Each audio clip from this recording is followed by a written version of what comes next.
नमस्कार, शाम के 6 बज चुके हैं। आप देख रहे हैं इंडिया का सवाल और मैं हूं आपके साथ प्रीति चौहान। प्रधानमंत्री नरेंद्र मोदी आज महाराष्ट्र के दौरे पर हैं। देश के सबसे बड़े सेतु राम सेतु को उन्होंने देश के नाम किया है। मुंबई वासियों को उन्होंने भेंट किया है। ऐसे में नासिक में इस वक्त प्रधानमंत्री नरेंद्र मोदी हैं, देशवासियों को संबोधित कर रहे हैं। क्या कुछ कह रहे हैं, जल्दी से आपको लिए चलेंगे और आपको सुनवाते हैं प्रधानमंत्री का संबोधन। इंफ्रास्ट्रक्चर के लिए सिर्फ 12 लाख करोड़ रुपए बजट दिया गया था, जबकि हमारी सरकार ने 10 वर्षों में हमने 44 लाख रुपए का बजट इंफ्रास्ट्रक्चर के लिए दिया है। तभी तो आज देश में इतने बड़े बड़े प्रोजेक्ट चल रहे हैं। महाराष्ट्र में ही केंद्र सरकार करीब 8 लाख करोड़ रुपए के इंफ्रास्ट्रक्चर प्रोजेक्ट या तो पूरा कर चुकी है या उन पर काम चल रहा है। ये राशि हर सेक्टर में रोजगार के नए अवसरों को बढ़ा रही है। साथियों, हमारे देश के हर परिवार को बुनियादी सुविधाओं के सैचुरेशन यानी 100% कवरेज का मिशन लेकर चल रहे। विकसित भारत संकल्प यात्रा के तहत आज मोदी की गारंटी वाली गाड़ी देश के कोने कोने में पहुंच रही है। मोदी की गारंटी वहां से शुरू होती है जहां दूसरों से उम्मीदें खत्म हो जाती हैं। हमारी बहनों बेटियों ने तो ये सबसे अधिक अनुभव किया है। गांव या शहर, साफ सफाई से लेकर पढ़ाई, दवाई और कमाई, हर योजना सबसे अधिक लाभ हमारी माताओं बहनों को हुआ है। पीएम जन औषधि केंद्रों पर 80% डिस्काउंट के साथ दवाई दी जा रही है। मोदी की गारंटी गरीब परिवार की बहनों को पक्का घर देने की है। जिन्हें पहले किसी ने नहीं पूछा, उन्हें पहली बार मोदी ने पूछा है। उन्हें बैंकों से मदद दिलवाई। पीएम स्वनिधि योजना से यहां मुंबई के भी हजारों रेहड़ी पटरी वाले भाई बहनों को फायदा हुआ है।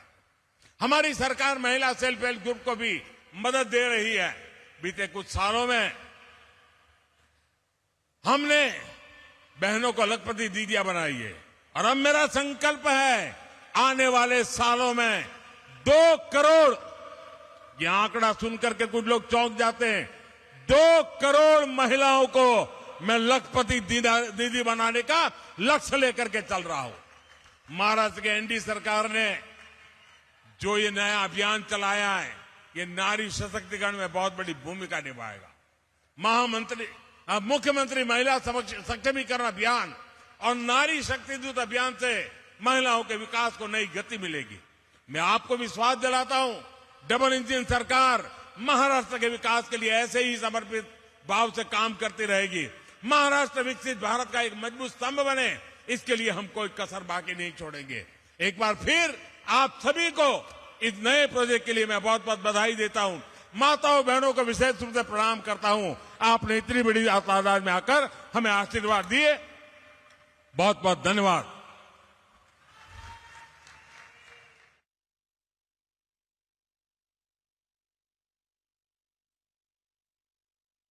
के विषय पर बातचीत हम करेंगे, लेकिन उससे पहले आपको जल्दी से बता दें कि आज दिन भर देश के लिए बहुत बड़ा मौका रहा है, खासकर महाराष्ट्र के लोगों के लिए, क्योंकि प्रधानमंत्री नरेंद्र मोदी ने राम जो सेतु है उसको महाराष्ट्र के नाम किया है। देश का सबसे लंबा पुल महाराष्ट्र के लोगों को उन्होंने, मुंबई वासियों को उन्होंने भेंट किया है। और अयोध्या में राम मंदिर में रामलला की मूर्ति के लिए प्राण प्रतिष्ठा समारोह चर्चा में है। 22 जनवरी को कार्यक्रम रखा गया है और सामने है देश में होने वाले लोकसभा चुनाव, लिहाजा अभी से राजनीतिक दलों के बीच सियासत की पिच भी तैयार है। बीजेपी राम मंदिर के भरोसे लोकसभा चुनाव में उतरने की रणनीति पर काम कर रही है, तो एक तरफ प्रधानमंत्री नरेंद्र मोदी रामलला की प्राण प्रतिष्ठा के लिए विशेष अनुष्ठान कर रहे हैं। 11 दिन का ये पूरा प्राण प्रतिष्ठा का दौर चलेगा, जिसमें आज से प्रधानमंत्री ने महाराष्ट्र से इसकी शुरुआत की है। प्रधानमंत्री मोदी ने साफ सफाई के साथ ही आज पूजा अर्चना भी की है महाराष्ट्र के मंदिर में। साथ ही वहीं दूसरी तरफ लोकसभा चुनाव से ठीक पहले कांग्रेस न्याय यात्रा निकाल रही है और ठीक शाम के 6:30 बजे आज जितने भी घटक दल हैं इंडिया अलायंस के, उनके बीच बैठक होगी सीट शेयरिंग को लेकर के। देश के लोगों को न्याय नहीं मिल रहा है, इसीलिए राहुल गांधी मणिपुर से महाराष्ट्र तक न्याय यात्रा भी निकाल रहे हैं। लेकिन वहीं इंडिया अलायंस लगातार बैठकों के जरिए सीट बंटवारे पर भी अपना जो दाव है वो दांव पेच खेल रही है। लेकिन थोड़ी देर में हम बैठक भी देखेंगे, उसमें क्या होता है ये भी देखेंगे। लेकिन सेक्युलरिज्म को लेकर फिलहाल जो इंडिया अलायंस है वो आगे बढ़ रही है। दूसरी तरफ आप देख रहे हैं प्रधानमंत्री नरेंद्र मोदी, आरएसएस और तमाम भारतीय जनता पार्टी के कार्यकर्ता जो राम मंदिर के उद्घाटन को लेकर के बड़े ही उत्साहित हैं। और साथ ही आज से अब 11 दिवसीय कार्यक्रम भी शुरू हो गया है। धीरे धीरे समय नजदीक आता जा रहा है। ऐसे में जो राजनीति है वो भी धीरे धीरे दांव पेच बदलता नजर आ रहा है। समय के साथ साथ कभी राजनीति में राम मंदिर सेंटर में आ जाता है, या फिर राजनीति कभी कभी राम मंदिर को सेंटर में ले आती है। सीट बंटवारा विपक्ष के लिए एक बहुत बड़ा मुद्दा बना हुआ है। दूसरी तरफ राहुल गांधी न्याय यात्रा के जरिए एक मैसेज पूरे देश को देना चाहते हैं। कहां क्या कौन सा दांव राजनीतिक पार्टी इस वक्त तमाम अलग अलग जो है वो खेलने की कोशिश कर रही है, जिस पर बातचीत करेंगे, चर्चा करेंगे। तमाम मेहमानों से आपको मिलवाएंगे, लेकिन उससे पहले एक छोटा सा हमने रिपोर्ट तैयार किया है न्यूज इंडिया की तरफ से। एक बार जरूर देखिए, उसके बाद फिर आगे बढ़ेंगे।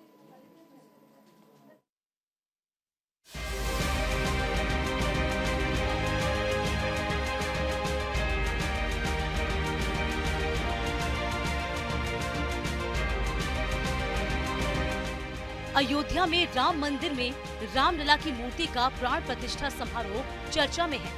22 जनवरी को कार्यक्रम है और सामने है देश में होने वाले लोकसभा चुनाव। लिहाजा अभी से राजनीतिक दलों के बीच सियासत की पिच तैयार की जाने लगी है। बीजेपी राम मंदिर के भरोसे लोकसभा चुनाव में उतरने की रणनीति पर काम कर रही है। पीएम नरेंद्र मोदी ने राम मंदिर में रामलला की प्राण प्रतिष्ठा के लिए आज से विशेष अनुष्ठान शुरू कर दिया है। तो वहीं INDIA अलायंस की आपसी मुसीबतें खत्म होने का नाम नहीं ले रही। विपक्ष के बीच सीट शेयरिंग का पेच फंसता नजर आ रहा है, जिस पर लगातार मंथन जारी है। वहीं दूसरी तरफ प्राण प्रतिष्ठा समारोह में जाने से INDIA अलायंस के नेताओं का इनकार बीजेपी के लिए मास्टर कार्ड साबित हो रहा है। लेकिन सवाल ये है कि 2024 में आखिर राम जी किसका बेड़ा पार करेंगे। मेरा सौभाग्य है कि मुझे भी इस पुण्य अवसर का साक्षी बनने का अवसर मिल रहा है।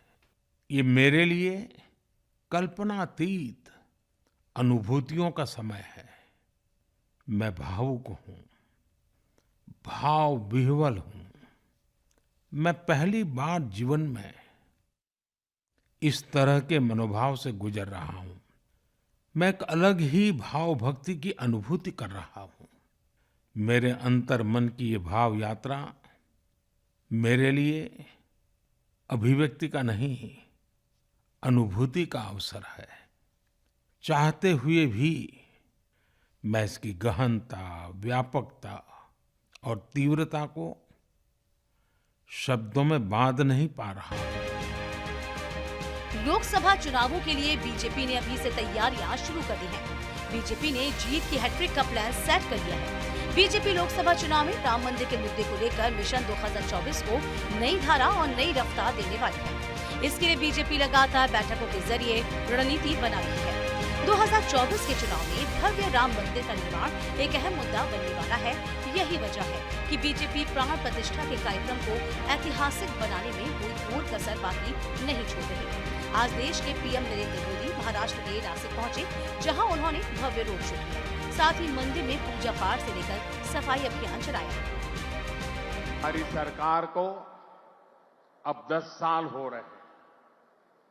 इन 10 वर्षों में हमने पूरा प्रयास किया है कि युवाओं को खुला आसमान दें, युवाओं के सामने आने वाली हर रुकावट को दूर करें। लोकसभा चुनावों के लिए बीजेपी समेत विपक्षी दलों ने तैयारियां शुरू कर दी। INDIA अलायंस लगातार बैठकों के जरिए सीट बंटवारे को लेकर फंसा पेच सुलझाने की कोशिश में जुटा है।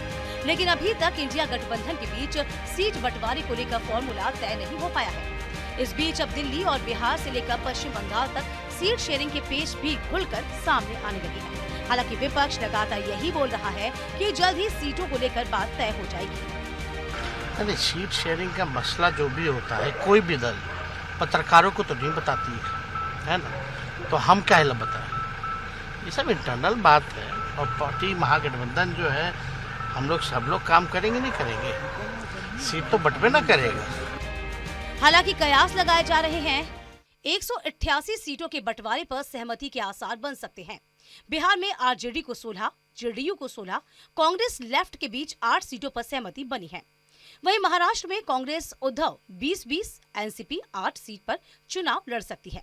वहीं दिल्ली की बात करें तो यहां कांग्रेस 4, आप 3 सीटों पर चुनाव लड़ सकती है और पंजाब में कांग्रेस 7, आप 6 सीटों पर चुनाव लड़ सकती है।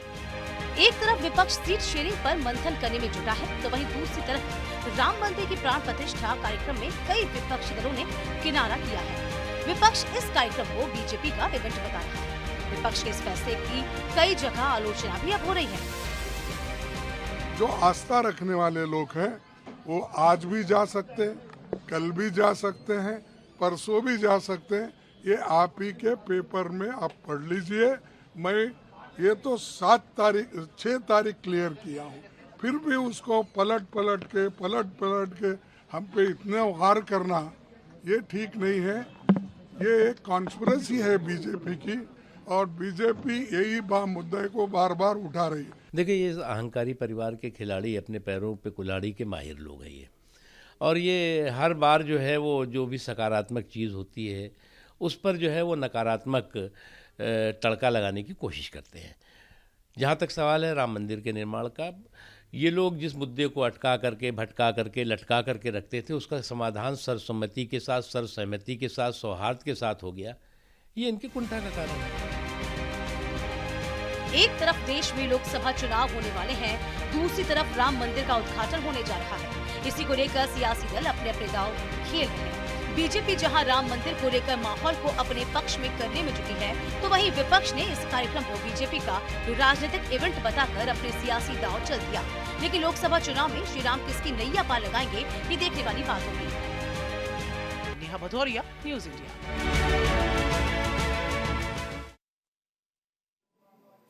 हमारे साथ इस पूरे शो में मेहमान होंगे शरद त्रिवेदी, प्रवक्ता भारतीय जनता पार्टी के, हमारे साथ कुंवर अजय सिंह, प्रवक्ता जदयू के होंगे, अरुण कुमार यादव, प्रवक्ता आरजेडी से हमारे साथ, आदेश भारद्वाज, प्रवक्ता कांग्रेस पार्टी के हमारे साथ, निरंजन पोद्दार, राजनीतिक विश्लेषक के तौर पर हमारे साथ इस मंच को साझा करेंगे। आप सभी का बहुत बहुत स्वागत न्यूज़ इंडिया पर। और सबसे पहले भारतीय जनता पार्टी के हमारे साथ प्रवक्ता शरद त्रिवेदी जी, आज से 11 दिन का जो अनुष्ठान है प्रधानमंत्री नरेंद्र मोदी ने उसकी शुरुआत की है, महाराष्ट्र से नींव रखी उसकी, और आज अटल सेतु की सौगात भी पूरे देश भर को प्रधानमंत्री ने मुंबई में दी है, मुंबई वासियों को, देश का सबसे लंबा सेतु।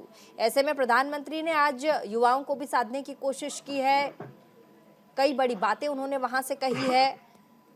11 दिन का ये पूरा अनुष्ठान राम मंदिर के प्राण प्रतिष्ठा तक। लेकिन दूसरी तरफ कांग्रेस लगातार निशाना साधते हुए, जो बड़े बड़े दिग्गज हैं कांग्रेस के, वो ये कह रहे हैं कि पहले पूजा पाठ तक तो ठीक था, अब अनुष्ठान भी प्रधानमंत्री करने लगे। तो इसमें कोई तकलीफ है कि प्रधानमंत्री जी कर रहे हैं, और प्रधानमंत्री को खुद निमंत्रण दिया गया है जिसके ऊपर वो जा रहे हैं, और भारतीय जनता पार्टी का कोई इवेंट नहीं है। जैसे ये कह रहे हैं कि उसका राजनीतिकरण किया जा रहा है, तो क्या वहाँ पे अयोध्या में एयरपोर्ट बनना वो राजनीतिकरण है, वहाँ रेलवे स्टेशन बन रहा वो राजनीतिकरण है, प्राण प्रतिष्ठा हो रही वो राजनीतिकरण है? राजनीतिकरण तो विपक्ष कर रहा है, जो साध रहा है कि नहीं साहब हम पहले ये तय करेंगे कि इसमें नफा नुकसान क्या होगा हमारा, क्योंकि देखिए काफिर वोट तो पहले ही जा चुका है, अब सेकुलर वोट को साधा जा सकता है या नहीं साधा जा सकता है वो इनको तय करना है, उसी पे ये लगे हुए हैं। 2 महीने पहले कह रहे थे कि देखिए भारतीय जनता पार्टी का इवेंट है, इसमें हम लोग को नहीं बुलाया जा रहा है। जब बुलाया गया तो इन्होंने कहा कि नहीं साहब फलाने को क्यों बुलाया गया, फलाने को क्यों नहीं बुलाया गया, और इसमें जो है माननीय उनका कहना है कि आप, मैं एक सेकंड सवाल एक बार क्लैरिटी कर दूं। उनका कहना है कि आप लोगों ने कहा कि भाई प्रभु श्री राम सबके हैं, तो आपको अगर निमंत्रण दिया जा रहा है तो आप सभी आइए। अब उनका कहना है कि जिस तरीके से अब 11 दिन का ये पूरा का पूरा अनुष्ठान चलेगा और जिस तरीके से तैयार उसको देख करके यही लगता है कि ये राम भगवान पूरे देश के लिए नहीं बल्कि एक पर्टिकुलर पार्टी आरएसएस, प्रधानमंत्री नरेंद्र मोदी और भारतीय जनता पार्टी के लिए। तो हम उस अनुष्ठान में क्यों पार्टिसिपेट करें भाई, वहां पे हम क्यों जाएं जहां पर एक व्यक्ति विशेष या पार्टी विशेष पूरा का पूरा पूरे के पूरे भगवान पर, पूरे के पूरे अयोध्या पर जैसे वो ये कर रहे हैं कि हम करवा रहे हैं, उनका ये कहना है। नहीं देखिए, ये पहले से ही तय था कि इनको नहीं आना, और इन्होंने बिल्कुल सही फैसला लिया है कि इनको नहीं आना चाहिए। वो भगवान जो मीट खाते हैं, अंडा खाते हैं, उस धर्म के जो कोड है, सनातन धर्म, जिसको खत्म करना है। एक पार्टी है जिसने गोलियां चलवाई, दूसरे ने रथ यात्रा रोकी, तो इनके जो सेकुलर वोट को साधने के लिए जिन्होंने अपना पूरा राजनीतिक जीवन लगा दिया है, अगर आज वो आते हैं तो इनके सेकुलरिज्म का तो अंत आ जाएगा। तो इनको सेकुलरिज्म साधना है, इनको साधना है। अभी जो 4 महीने बाद चुनाव हो रहा है, प्राण प्रतिष्ठा तो होगी ही होगी, उससे कोई फर्क नहीं पड़ने वाला है। इनको अभी साधने की जरूरत है कि अगले चुनाव में इनका क्या भविष्य है, जो पहले से ही अंधकार में है। 10 साल हो चुके हैं इनको, जब से 2012 से लेके चुनाव हारते हारते इनको ये 2024 हो चुका है। तो ये इनका कोई भविष्य नहीं है, इनका भविष्य अंधकार में है। लेकिन सिर्फ ये है कि साहब, हो सकता है एक उम्मीद की किरण है कि हम कुछ ना कुछ इस तरह की बयानबाजी करें, कुछ ना कुछ इस तरह की बातें करें, जिससे कि हमारा जो सेकुलर वोट है वो बच जाए। काफिर तो जा चुका है, अब सेकुलर वोट को साधना है, जिसकी वजह से ये सारी दांवपेच बढ़ाए जा रहे हैं। और अब इनके ये जो दिक्कत ये है कि सेकुलर ही ये जो तथाकथित सेकुलर है वो इनके साथ है। मुसलमान खुद इनको छोड़ चुके हैं। इकबाल अंसारी जो मुस्लिम समाज का पक्षधार था, इस जो कोर्ट में केस चल रहा था, वो खुद कह रहे हैं कि नहीं साहब, मैं बिल्कुल आऊंगा, मुझे निमंत्रण मिला है, मैं आऊंगा। हजारों मुसलमानों ने लाखों रुपया चंदा दिया है इसके लिए, क्योंकि उनको चुनाव नहीं लड़ना है। जिसको चुनाव लड़ना है वो कभी ऐसी गलती आदेश नहीं भारद्वाज, प्रवक्ता कांग्रेस पार्टी के, भारतीय जनता पार्टी के प्रवक्ता शरद त्रिवेदी जी का कहना है कि अब सेक्युलरिज्म की जो डोर है वही कांग्रेस पार्टी को बचाएगी, क्योंकि मुस्लिम वोट भी आपके हाथों से छिटक गया है, वो भी आपके हाथों से निकल गए। अब वो भी लोग आपके झांसे में नहीं आएंगे जहां आप तुष्टीकरण करके उनको अपने साथ लेकर आते थे। अब आपके पास एक ही नारा बचा है, एक ही पतंग और डोर बची है, वो सेक्युलरिज्म। शायद वो नारा काम आ जाए 24 के पहले, क्योंकि उसके अलावा इर्द गिर्द कुछ नजर नहीं आता, ऐसा शरद त्रिवेदी कहते हैं, भारतीय जनता पार्टी के प्रवक्ता। बोलिएगा।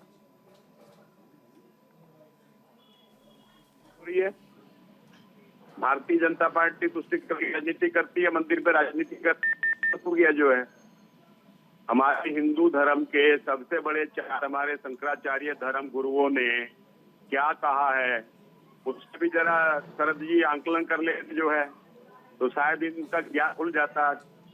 आज देश के अंदर पिछले 10 साल में जो भी कार्य करेंगे वो प्रधानमंत्री करेंगे, चाहे धर्म गुरुओं का काम हो, चाहे रेलवे का उद्घाटन हो, चाहे कोई और काम हो। अयोध्या एयरपोर्ट बनाया, बड़ी अच्छी बात है, लेकिन शरद जी ये भी बताते हैं कि इस देश में कोई एक भी हवाई जहाज सरकार के पास बचा है? सारे हवाई जहाज बेच के खा रही है जो है, और एयरपोर्ट बनाने की बात कर रहे हैं, रेल बेच के खा रहे हैं, लोगों के संसाधनों को छीनने लग रहे हैं।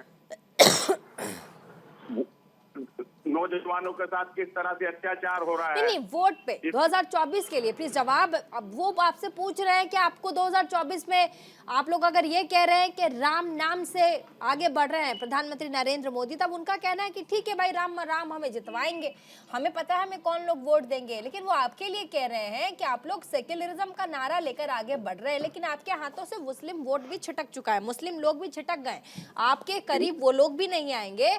शायद सेक्युलरिज्म का जो डोर है वो आप लोगों को बचा ले जाए। वो भी कह रहे हैं कि उम्मीद कम है। इस पर जवाब दीजिए, वोट पे बात कर रहे हैं वो 24 के लिए। प्रीति जी, मैं तो अनुरोध करूंगा कि आपके चैनल के माध्यम से कि भगवान भारतीय जनता पार्टी के लोगों को थोड़ी सी सद्बुद्धि दे और भगवान राम के द्वारा बताए हुए रास्ते पे चलें। और मैं इसलिए ये बात कहना चाहता हूँ कि भगवान राम जब लंका पे विजय करने के बाद अयोध्या वापस आए, तो अयोध्या आने के बाद उनका जब राज तिलक हुआ और उसके उपरांत उन्होंने अपने मंत्रियों के साथ चर्चा की, तो उनके मंत्रियों ने कहा कि महाराज हमारे पास कुछ पैसे की कमी है, लिहाजा हमें टैक्स लगाना होगा, बढ़ाना होगा। और उनको बहुत सारे भगवान श्री राम को सुझाव दिए गए, लेकिन जो सुझाव भगवान श्री राम को दिए गए वो सुझाव उनको अच्छे नहीं लगे, और उन्होंने सुझाव किस तरह से टैक्स लगना चाहिए उपताया शास्त्रों के अंदर लिखा हुआ है, रामायण में लिखा हुआ है कि इस तरह से टैक्स ले जिस तरह से सूर्य देवता नदी से, तालाब से, समुद्र से, पोखर से जल लेता है और लेके वापस उन्हें लौटा देता है और देने वाले को आभास भी नहीं होता। ये भगवान श्री राम का बताया हुआ रास्ता है, मगर भारतीय जनता पार्टी और मोदी जी इस रास्ते का अनुसरण नहीं करते। आज गरीब आदमी को खुशियों के खाने के लाने पड़ रहे हैं। सर, आप जवाब नहीं दे रहे हमारे साथ जदयू से कुंवर अजय सिंह जी। जवाब ही दे रहा हूं, नहीं घुमा रहे हैं सर, आप कहा सीधा उन्होंने आपको टारगेट किया, जवाब ही नहीं दे पा रहे, आप इधर उधर घुमा रहे। प्रधानमंत्री ये कह रहे, प्रधानमंत्री वो कह रहे हैं। न्याय यात्रा आप लोग भी निकाल रहे हैं मणिपुर से लेकर महाराष्ट्र तक, क्यों नहीं निकालेंगे? शीट शेयरिंग पर बात, शीट शेयरिंग को लेकर कुछ नहीं कह रहे हैं। एक सेकंड, कुंवर अजय सिंह प्रवक्ता जदयू के, शीट शेयरिंग पर बातचीत 6:30 बजे बैठक है। दूसरी तरफ अच्छा ठीक है, सवाल रुक जाइए और भी मेहमान है। आदेश जी मैंने आपको पूरा समय दिया, आदेश जी मैंने आपको पूरा समय दिया, रुक जाइए। कुंवर अजय सिंह जी प्रवक्ता है जदयू के, 6:30 बजे का वक्त है, घटक दलों की बैठक होगी इंडिया अलायंस की। लेकिन सवाल यहाँ ये है कि एक तरफ जहाँ अनुष्ठान कार्यक्रम की शुरुआत कर दी गई है, प्रधानमंत्री कर रहे हैं, 22 तारीख को उद्घाटन है, कहा जा रहा है राम मंदिर के उद्घाटन से ही 2024 के चुनाव के लिए भारतीय जनता पार्टी कदम रखेगी। दूसरी तरफ आप लोगों के अंदर शीट शेयरिंग को लेकर बातचीत तक नहीं है, बैठक 6:30 बजे। आधी पार्टी मन मुटव्वल और मान मनव्वल के चक्कर में इधर उधर छिटक रहे हैं, इनको कैसे एक साथ लेकर के आपकी पार्टी चलेगी? और 6:30 बजे जो मीटिंग होने वाली है उसका जो बैकग्राउंड है वो क्या है, धरातल उसका क्या होगा मीटिंग का, जल्दी से अगर आप बता पाए। प्रीति जी, हाँ, अब बीजेपी केवल राम भरोसे ही रह गई है। जनता के मुद्दे समाप्त हो चुके हैं इनके पक्ष में, जनता का विश्वास समाप्त हो चुका है और भगवान राम का मंदिर भव्य बन रहा है। हम भगवान राम के वंशज हैं, हमें किसी बात का कोई एतराज नहीं, लेकिन काठ की हांडी केवल एक बार चढ़ती है, ये बार बार नहीं चढ़ती है। देश की जनता को कब तक गुमराह करोगे, कब तक मूर्ख बनाओगे?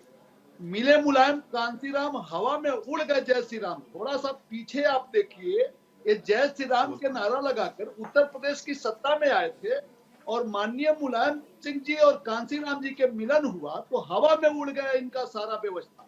वहीं बिहार में उनका व्यवस्था उड़ा कि नहीं उड़ा वो सामने नजर आ रहा है कि वो क्या करेंगे।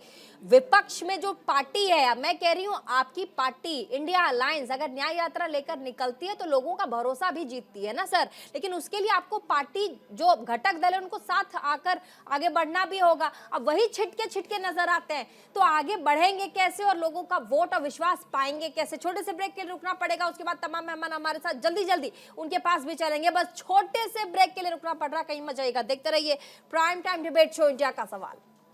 ब्रेक के बाद एक बार फिर से स्वागत है आप सभी का, जल्दी से वापस डिबेट में चलेंगे। हमारे साथ आरजेडी से भी प्रवक्ता अरुण कुमार यादव हैं, जल्दी से उनके पास, उसके बाद फिर निरंजन पोद्दार राजनीतिक विश्लेषक हमारे पास। सबसे पहले अरुण कुमार जी, घटक दलों को पहले साथ लेकर सीट शेयरिंग जो कि बार बार एक बहुत बड़ा सवाल आ रहा है, जिस पर अभी तेजस्वी यादव की बाइट हमने सुनवाई, वो भी कुछ नहीं कह रहे थे, ठीक है आप मीडिया से नहीं बताएंगे, लेकिन आपसी तालमेल के साथ अगर बात बन जाती है या ये क्लैरिटी आ जाती है पार्टी के अंदर ही कि भाई हम इतने सीटों पर, आप इतने सीटों पर, तो कम से कम आपकी खुद के जो घटक दल हैं जो आपके साथ आकर अलायंस में खड़े हैं वो आगे मजबूती के साथ 24 के लिए आने वाले लोकसभा चुनाव के लिए, क्योंकि कुछ ही महीने बचे हैं, कम से कम तैयारी तो कर पाएंगे ना।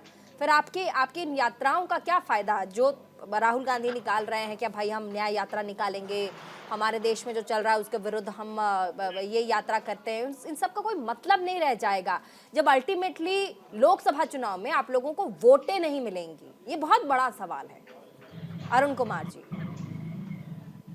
देखिए प्रीति जी, आपने हमारे नेता आदरणीय तेजस्वी यादव जी को सुना, ये तो आंतरिक मामला है सीट शेयरिंग का और समय पे खुलासे किए जाएंगे। तो आज जो पूरे देश में जिस तरीके से एक प्रोपगेंडा फैलाया जा रहा है भारतीय जनता पार्टी के द्वारा और एक सोची समझी रणनीति के तहत कुछ गोदी मीडिया, तो ये लोग तो लगातार शुरू से चला रहे हैं। ये लोग क्या कहते थे प्रीति जी शुरू में, जब बिहार के मुख्यमंत्री ने जगह तय किया और बिहार जो लोकतंत्र की जननी है, सामाजिक न्याय की धरती है, क्रांति की धरती है, तो ये भारतीय जनता पार्टी और गोदी मीडिया क्या कहती थी कि ये लोग जो हैं एक जगह बैठ ही नहीं सकते, इन लोगों का अलायंस हो ही नहीं सकता, इनमें आपसी सहमति बन ही नहीं सकती। तो आपने देखा पटना में पहली बैठक हुई, लगातार 4 बैठकें हुई हम लोगों की। नहीं, हम लोग ललन सिंह को भी हम लोगों ने देख लिया है, वो तो ठीक है, ललन सिंह जी को भी हम लोगों ने देख लिया है।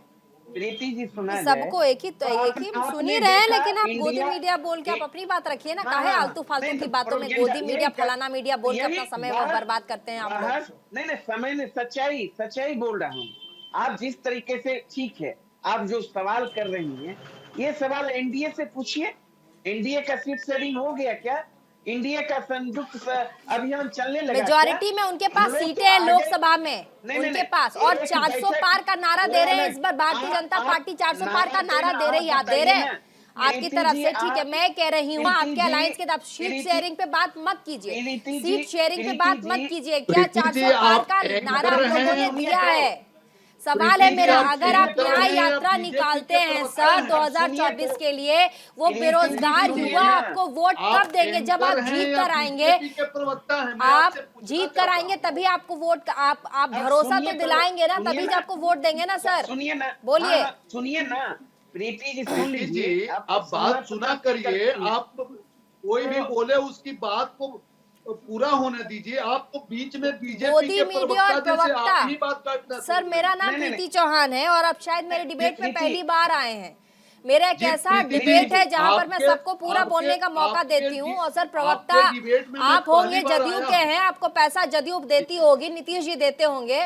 मुझे कोई पार्टी यहाँ पे बैठा कोई भी प्रवक्ता पैसा नहीं देता है। नहीं, आपके पास फैक्ट है, आप बात कीजिए। नहीं है सर तो उठ के जा सकते हैं। नहीं, आप जो है बात को पूरा होने दीजिए, अन्यथा डिबेट तो पार्टी का प्रवक्ता और गोदी मीडिया मत बोलिए सर। अगर आप फैक्ट पे बात कीजिए, आप फैक्ट पे बात कीजिए। आप अगर पढ़कर आए हैं तो फैक्ट पे बात कीजिए। आप इधर उधर क्या बात घुमाते हैं आप लोग? उन्होंने गोदी मीडिया आपको नहीं कहा, उन्होंने गोदी मीडिया, आप मीडिया चैनल पे बैठे हैं और गोदी मीडिया उन्होंने मुझे नहीं बोला है।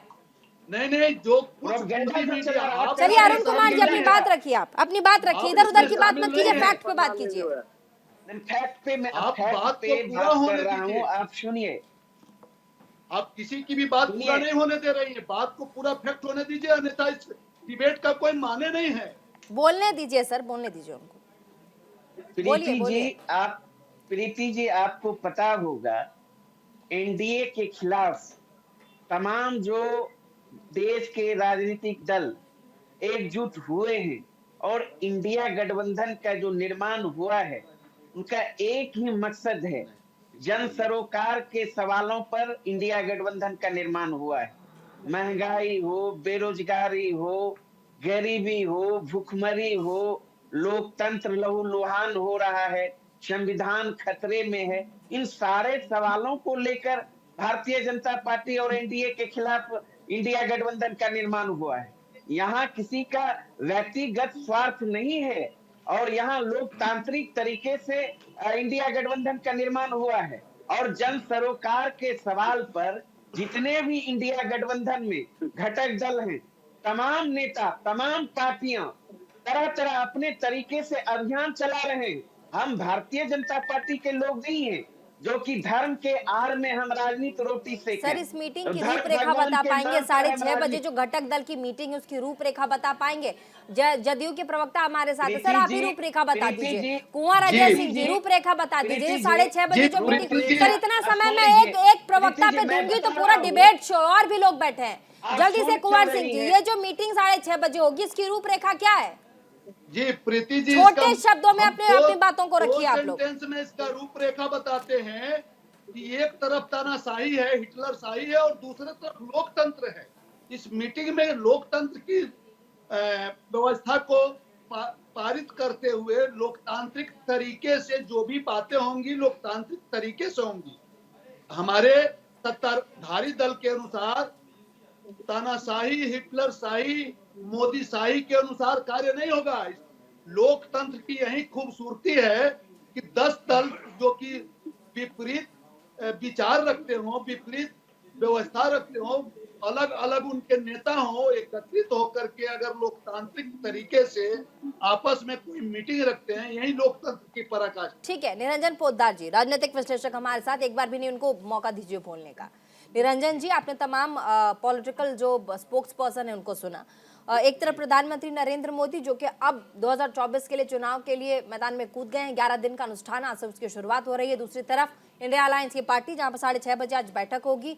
सीट शेयरिंग पर बातचीत है। साथ ही हमने जदयू के जो प्रवक्ता हैं, आरजेडी के जो प्रवक्ता, उनसे पूछने की भी कोशिश की कि रूपरेखा इस मीटिंग की क्या होने वाली है। अभी तक आप लोगों में बैठक का दौर ही लगातार चले जा रहा है। सर पर चुनाव है, कैसे आप लोग आगे बढ़ेंगे? ठीक है, आप यात्रा न्याय यात्रा निकाल रहे हैं, लेकिन वोट लोग आपको किस बिना पर दे, किस विश्वास के साथ दे कि आप लोग जीत कर आएंगे? और जो प्रॉब्लम, जो समस्याएं आप गिनवा रहे हैं कि भाई मोदी सरकार के साथ ये समस्याएं हैं, हमें आप मौका दीजिए तब हम जीत कर आगे आएंगे। बात कर रहे हैं जल्दी से निरंजन पोद्दार जी, पहले एक बार अच्छा मैं आपको मौका दूंगी सर। एक बार निरंजन जी बोल रही हैं। निरंजन जी एक बार बोल रहे हैं। इंडिया गठबंधन के लोग जन सरोकार मेहमान है निरंजन जी आपके साथ, एक बार उनको बोलने दीजिए। मैं आपको पूरा मौका दूंगी। अरुण जी एक बार सुन लीजिए। निरंजन जी बोलिए। जी धन्यवाद। देखिए प्रीति जी, ऐसा है कि हमारे यहाँ कहा जाता है कि कोई व्यक्ति जब पहले कुंठित होता है तो उसके बाद में वो भ्रमित होता है, और जब वो भ्रमित होता है तो कहीं ना कहीं वो कुछ ना कुछ गलतियां करता है, और उस भ्रम के चक्कर में गलतियां करने के बाद में वो व्यथित होता है। तो यहाँ पे कुंठित, भ्रमित और व्यथित, ये 3 स्टेज है। और यहाँ पे देखिए निश्चित रूप से जिस तरीके से आपने कहा कि कौन क्या बोल रहा है, कैसे बोल रहा है, ये उसका अपना सत्वाधिकार है, क्योंकि बोलने के ऊपर किसी के ऊपर कोई प्रतिबंध नहीं है, बोलने के ऊपर किसी को कोई सजा नहीं है, सोचने पे और बोलने पे, और किसी भी प्रकार की देश के अंदर आप ये मान के चलिए कि अभिव्यक्ति की, हर प्रकार की अभिव्यक्ति की आजादी है। तो उसके ऊपर हमें किसी के ऊपर किसी भी प्रकार की टीका टिप्पणी करने का कोई अधिकार नहीं। लेकिन वास्तविकता क्या है प्रीति जी?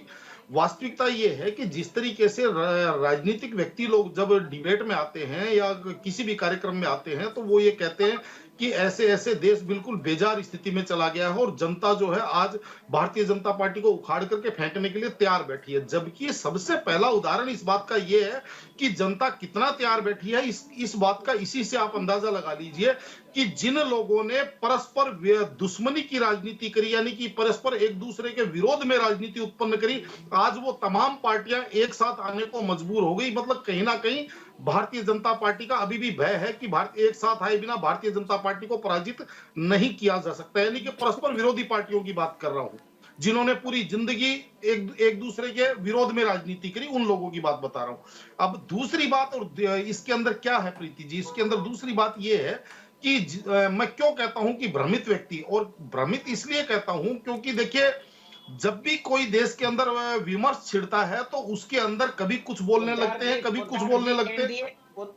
पोद्दार जी एक सवाल है, आपने तो एक तरफा बात की, राजनीतिक विश्लेषण। महानुभाव मेरी बात सुनिए, मेरी बात सुनिए। देखिए मैं आपसे सवाल कर रहा हूं, आप एक काम कीजिए, मैं आपको बता रहा हूँ।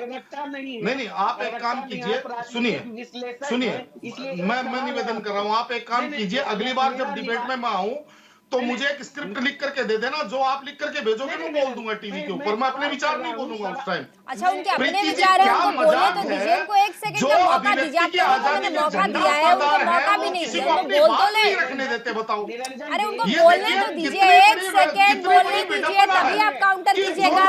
एक सेकंड, अरुण कुमार जी, अभिव्यक्ति की आजादी है, बोलने दीजिए ना प्लीज। मुझे अपनी बात रखने से उनको ऑब्जेक्शन है, बताइए।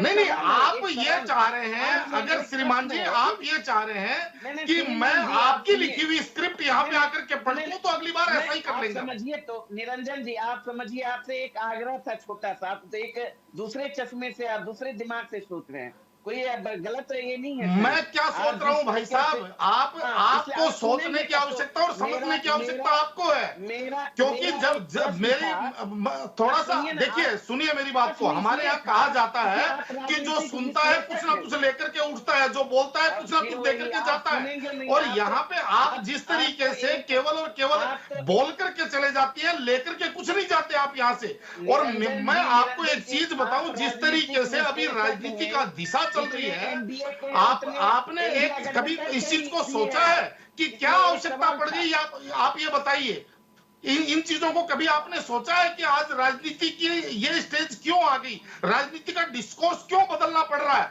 कि जिस तरीके से जो परस्पर विरोधी पार्टियां हैं उनको एक साथ क्यों आना पड़ रहा है, यानी कि भारतीय जनता पार्टी इतनी ताकतवर क्यों हो रही है, यानी कि जनता का भाव क्या है, इस चीज को आप समझ नहीं रहे।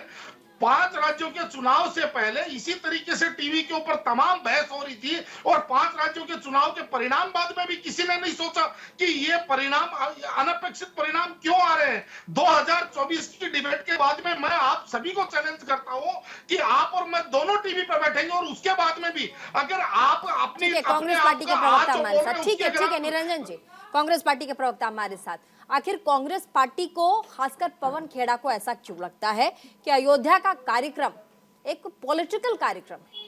क्यों आप लोग भगवान के प्राण प्रतिष्ठा को बार बार पॉलिटिकल इवेंट कह रहे हैं, बार बार पॉलिटिकल कार्यक्रम कह रहे हैं? आप कह रहे हैं कि ये राजनीतिक एक इवेंट है, इसमें हम लोग नहीं जाएंगे। आप लोग कौन होते हैं कि आप वीवीआईपी एंट्री लगाएंगे? पवन खेड़ा का बयान है।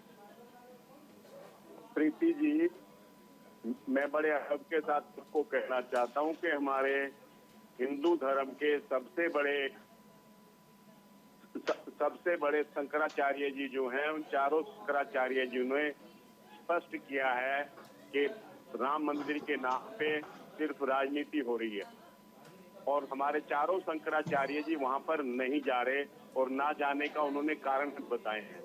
नंबर 1 कारण के जब प्राण प्रतिष्ठा कहीं पे मंदिर की जाती है तो सर्वप्रथम ध्वज पूजन होता है, क्योंकि मंदिर कंप्लीट हो चुका होता है, और उस पर ध्वज सबसे पहले तो ध्वज की पूजा होती है, उसके बाद बुर्ज की पूजा होती है, और उसके बाद मूर्ति स्थापना की जाती है, मूर्तियों की पूजा होती है। यहाँ पे मंदिर कंप्लीट नहीं है, अभी वो 1 मंजिल बना है, उसको 2 मंजिल और बनना है, और उसके बाद उसका बुर्ज बनना है, उसके बाद ध्वज रुकेगा।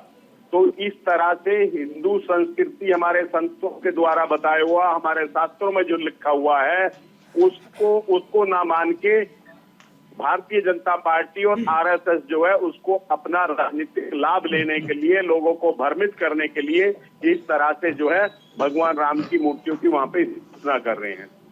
इससे पहले भी वहां जी, भारतीय जनता पार्टी के प्रवक्ता बोलिए, शरद त्रिवेदी जी।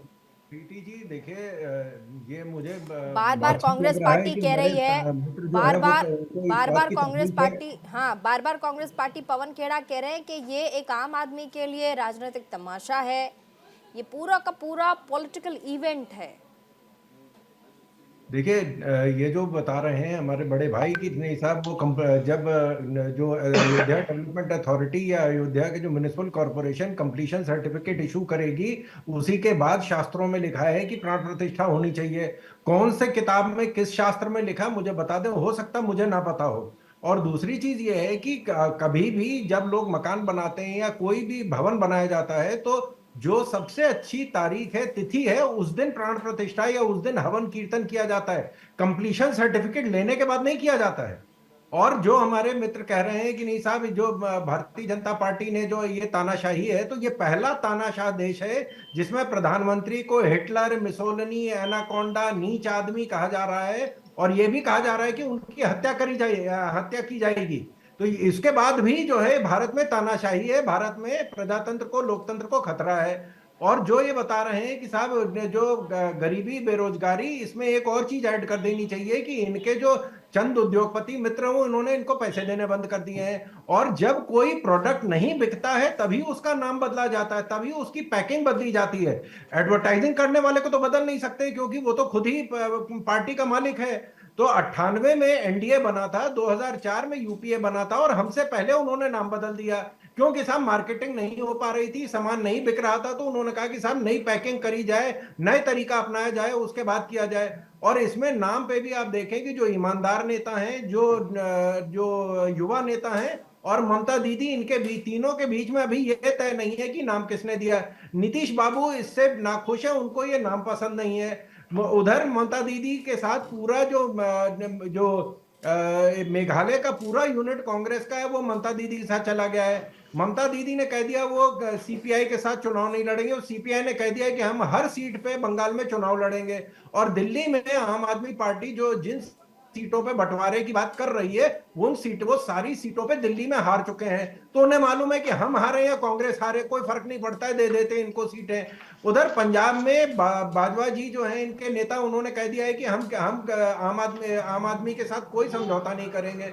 तो अभी इसका क्या भविष्य है, ये अभी तो ये गठबंधन का ही भविष्य का पता नहीं है, सीटों का तो बंटवारा बाद में होगा। तो इनको अभी सिर्फ एक चीज सता रही है कि साहब ये देखिए ये राजनीतिकरण किया जा रहा है। अरे हम तो पहले दिन से कह रहे हैं हम राम के भरोसे हैं, पूरा देश राम के भरोसे है, हमें गर्व है कि हम राम के भरोसे हैं। राम के भरोसे ही हम जीतते हैं और राम के भरोसे ही हम जीतेंगे। ये तो आरजेडी भी नहीं कह सकती कि वो राम के भरोसे नहीं, वो अपने भरोसे। हम तो खुद कह रहे हैं कि नहीं, हम राम के भरोसे हैं और हम धर्म से राजनीति करते हैं, धर्म की राजनीति नहीं करते हैं। यहाँ पे समस्या सिर्फ ये, आप देखें कि जब अल हाकिम मस्जिद में मिस्र में माननीय प्रधानमंत्री जी गए थे, तो वहां किसी ने नहीं कहा था कि वहां इतने बोहरा क्यों नहीं जा रहे हैं, वहां पे इतने शिया सुन्नी अहमदिया क्यों नहीं जा रहे हैं। तो वहां पे कोई समस्या नहीं थी, किसी ने नहीं कहा कि साहब वहां जाने की तिथि गलत थी या जाने में कोई तकलीफ थी। और फिर ये कह रहे हैं कि नहीं साहब जब राम बुलाएंगे तब हम जाएंगे। तो भैया वहां जब चद्दर चढ़ाने जाते हैं अजमेर शरीफ में, तो क्या मोइनुद्दीन चिश्ती साहब उनको बुलाते हैं कि नहीं चद्दर चढ़ाने जाएंगे? ये समस्या सिर्फ इतनी है कि साहब हमारा देश भारद्वाज जी की आवाज नहीं आ रही है, उनकी आवाज। यहाँ समस्या है कि इनको लग रहा है कि हमारा खेल खत्म हो रहा है। ठीक है, अरुण कुमार जी क्या कहेंगे बताइए। निकल रहे हैं, एक पदयात्रा में निकल रहे हैं। देश में जो बहुरूपिया चौकीदार हैं, वो चाहे शंकराचार्य बन जाएं, चाहे पुजारी बन जाएं, चाहे पंडा बन जाएं, हमारे सनातन धर्म में बिना पत्नी का कोई भी शुभ कार्य हम नहीं करते हैं। पर ये बहुरूपिया चौकीदार अपना रूप बदल बदल करके समय समय पे प्रकट होते हैं और देश की जनता को धोखा देना चाहते हैं, छलना चाहते हैं, जो कि अब संभव नहीं है। काठ की हांडी केवल एक बार चढ़ती है, बार बार नहीं चढ़ सकती। अरुण कुमार जी, अरुण कुमार यादव।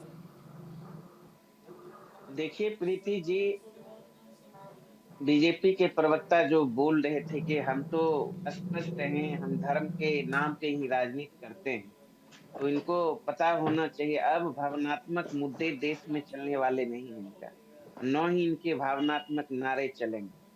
देश की जनता पूछ रही है नरेंद्र मोदी जी को कि आपने जो 2014 के लोकसभा चुनाव में वादा किया था नौजवानों से 2 करोड़ प्रत्येक वर्ष नौकरी देंगे, क्या हुआ? महंगाई कम करेंगे, क्या हुआ? बेरोजगारी कम करेंगे, क्या हुआ?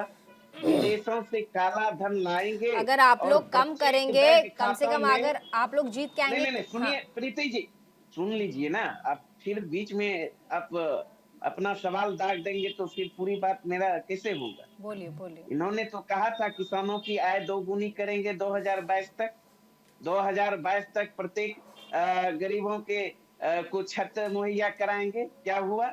इन्होंने तो कहा था। तो ये सब इन लोगों का भावनात्मक नारा चलने वाला नहीं है। एक हमारे साथी निरंजन जी बता रहे थे कि भारतीय जनता पार्टी इतनी मजबूत है कि उनके विपक्ष में इतने सारे दल एक हो गए। शायद उनको पता नहीं है भारतीय जनता पार्टी के साथ एनडीए जो है 38 दलों का गठबंधन है और इंडिया तो 28 ही है, पता होना चाहिए, और ताकतवर नहीं है। और ये भी जानकारी रखिए प्रीति जी, आपको पता होगा, आप पत्रकार हैं। चलिए निरंजन जी मुस्कुरा रहे हैं, जवाब भी जल्दी से निरंजन जी से ले लेते हैं, उसके बाद बाइंड अप करेंगे। जल्दी से निरंजन जी रिएक्ट कर दीजिए। प्रीति जी मैं ये अंत करूंगा 30 सेकंड में। 2014 के लोकसभा चुनाव में भारतीय जनता पार्टी के खिलाफ 70% मतदाता थे, वहीं 2019 के लोकसभा चुनाव में जल्दी से उनको काउंटर तो करने दीजिए जल्दी से। निरंजन जी जल्दी से काउंटर। 63% मतदाता खिलाफ में थे। और ये इन लोगों को जो हम लोग बिखराव में थे, बिखरे हुए थे, जिसका लाभ मिला। इस बार इंडिया गठबंधन एकजुट है, देश की जनता भी एकजुट है। ठीक है निरंजन जी बोलिए। इसलिए इस बार इसकी दाल गलने वाली नहीं है, क्योंकि मोदी बना मुद्दा की बात हो रही है देश में। इसलिए जान लीजिए प्रीति जी। हाँ, मोदी नहीं बल्कि जनता को देश में उपयोगी सरकार चाहिए।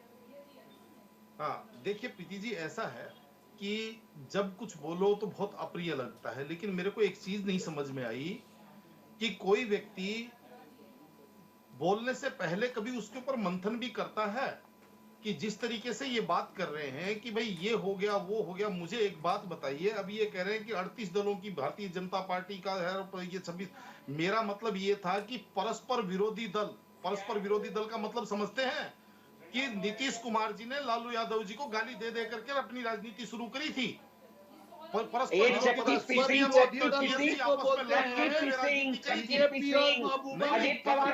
तो एनडीए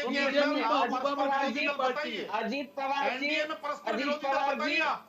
इसी को विरोधी दल बताइए। लेकिन प्रीति जी, हकीकत क्या है कि हमारे यहाँ अजीत पवार जी 24 घंटा पहले भारतीय जनता पार्टी के लिए आज ये जितनी जीतने की बात कर रहे हैं, मुझे एक बात बताइए, कभी उन्होंने सोचा है? चलिए, बहुत बहुत शुक्रिया। समय बहुत कम है हमारे पास। बहुत बहुत शुक्रिया तमाम मेहमान हमारे साथ जुड़े। साथ ही देखना होगा कि आगे बढ़ने के लिए तमाम विपक्षी घटक दल एक साथ आने का प्रण तो ले रहे हैं, लेकिन शीट शेयरिंग पर अभी भी उनके बीच मंथन और रण जारी है।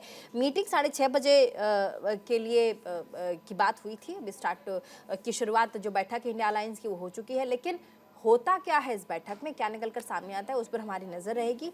फिलहाल आज से प्राण प्रतिष्ठा जो 22 जनवरी को अयोध्या में होने वाला है, उसके लिए आज 11 दिवसीय जो कार्यक्रम है उसकी शुरुआत प्रधानमंत्री ने कर दी है। धीरे धीरे राजनीतिक रंग इन तमाम मुद्दों पर आगे आगे निकल कर आ रहा है। छोटे से ब्रेक के लिए हम यहाँ रुकेंगे और कुछ भी अपडेट हमारे पास होगा हम आप तक जरूर पहुंचाएंगे। फिलहाल छोटे से ब्रेक के लिए रुकना पड़ेगा, कहीं मच जाएगा। देखते रहिए।